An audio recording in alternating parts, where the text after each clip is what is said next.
Good morning, people. Today I'll show you how to replace a caliper on a VW, Skoda Superb or any other Skoda. They're pretty much identical, just like any other Passats, Audis. All the VAG group cars, they're pretty much all the same. So just want to give you a little run through how to replace a caliper. So firstly, obviously you need to remove the wheel. Next thing, see if this pipe comes off, because you have to remove it from there.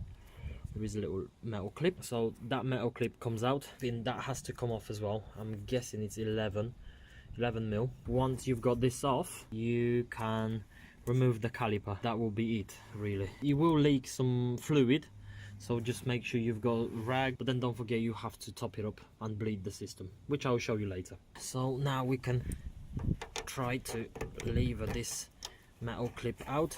So you can see it's pretty simple.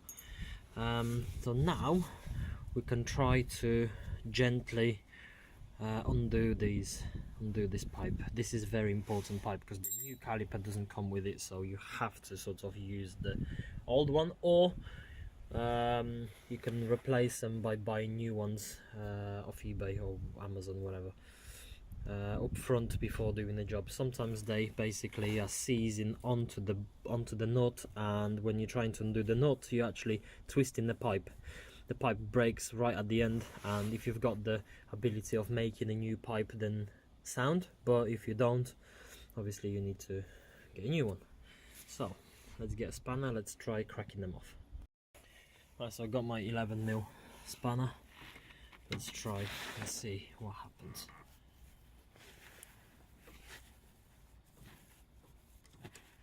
You see the pipe is moving with the actual nut, and that's not good because I don't have a pipe to replace it, but you can see this one is coming out easy and it's not spinning, so I think we could just get away with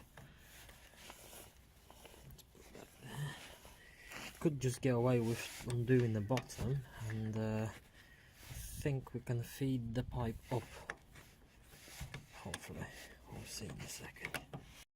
Okay, so I've managed to remove the bottom and loosen up the top, so the actual pipe is sort of seized onto the nut, but the nut came off, so it's kind of free, so we can wiggle the whole pipe and just remove it like that without detaching it from the actual rubber hose.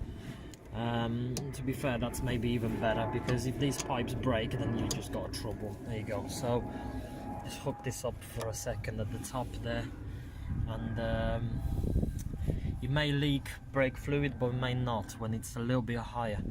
So for now, what we need to do, we need to remove the handbrake cable, and for that we need is ideally screwdriver or pliers, because you can squash the two pins. One here. Is my torch on? Here it is. You can squash the 2 points, one here and one at the bottom, and then you need to just pull it out. So I need 2 hands for this. Right, so the 2 bolts are removed. Now you can wiggle the caliper and take it off. There you go. Caliper is off. I've got a new slider kit, so we're going to replace the sliders as well, with all the rubbers and everything going to be removed. Right, so that's our caliper. Let's see if it's the same one. It looks the same. Always compare before fitting. So obviously we've got the feed, got the bracket with the holes, the spring, everything seems to be the right way, the bleeding nipple on here, and that's it. The kit, the slider kit is right there, so we're gonna use that. Happy days. Okay, so just one top tip: if you won't be able to feed this pipe and you won't be able to do up this nut, then what I suggest is removing that bolt, this little Torx bit that's at the end, and take off the spring from the handbrake, because then the bracket moves more and it gives you more sort of leverage over the, because this pipe has to be perfectly straight. And don't forget that this nut has to go in hand tight. Yeah, if you won't go in hand tight, that means you cross threading it. This is fine thread. If you cross thread it once, well, it will leak. You put your foot on the brake and it may leak. Well, 90% of the times when it's cross threaded, it does leak, because it has to be very tight and it has to be perfectly straight, otherwise, like I said, it will leak. So make sure that this goes in nice finger tight all the way, pretty much all the way in, and then once it's in, you can start putting the bracket and the spring back on. Just a little tip. Right, so what you need to do next is get yourself a brake cleaner and wash everything. Make sure everything is nice and dry, because if there will be any leaks, you have to see it. Okay, so once you wash the part where the fluid goes and it's mounted back onto the caliper carrier with the new bolts, new rubbers, new sliders and everything, put a little bit of grease onto the end, onto this ball end for the handbrake, and attach the cable, and then we're gonna start bleeding the system. Okay, so once everything is connected on this side, what you need to do now is top up the brake fluid pretty much all the way to the top.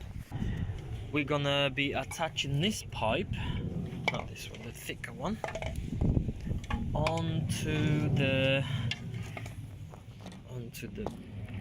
pipe. There we go. And now I'll fire up my diagnostic equipment and start up the ABS pump so that it starts pumping the fluid around the system. So you press bleed brakes, you go on to the brakes,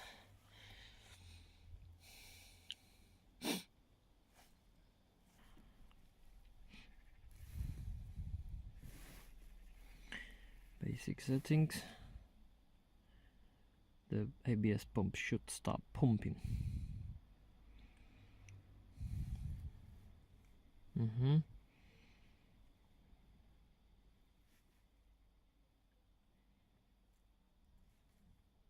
Okay.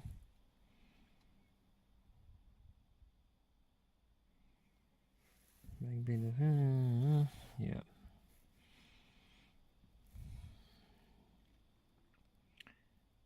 Come on, come on, come on.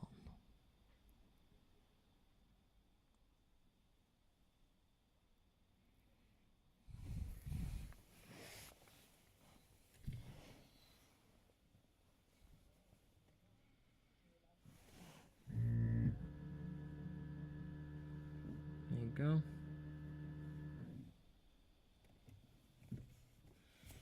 So we've got the pump running. Now you can just undo the bleeding nipple and let the fluid come out. It'll start draining into the bottle in a minute.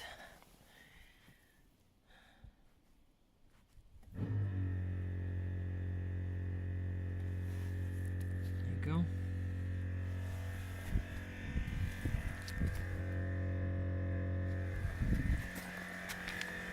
See, that's pumping nice, and we can close that,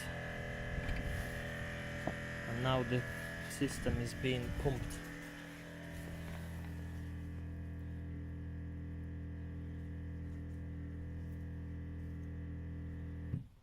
That's it. Now the pedal is hard and the system is bled.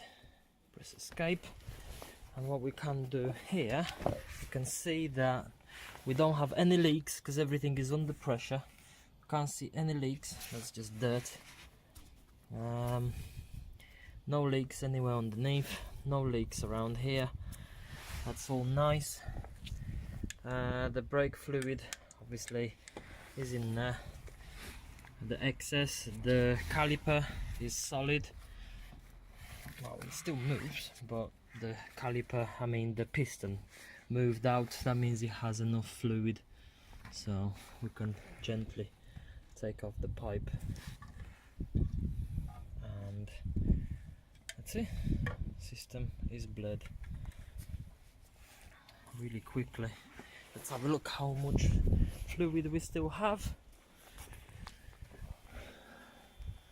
Yeah, we still got fluid in there. You won't see because everything is in the way, but we've got plenty of fluid in there. So now we can put the cap back on and ready to go. Okay, so I can't see any leaks. Everything is working. Handbrake is working on like 4 clicks, so it works as you should.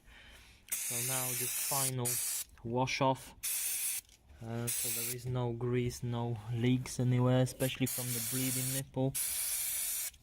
Wash all this off and job is done. Make sure you check the level of the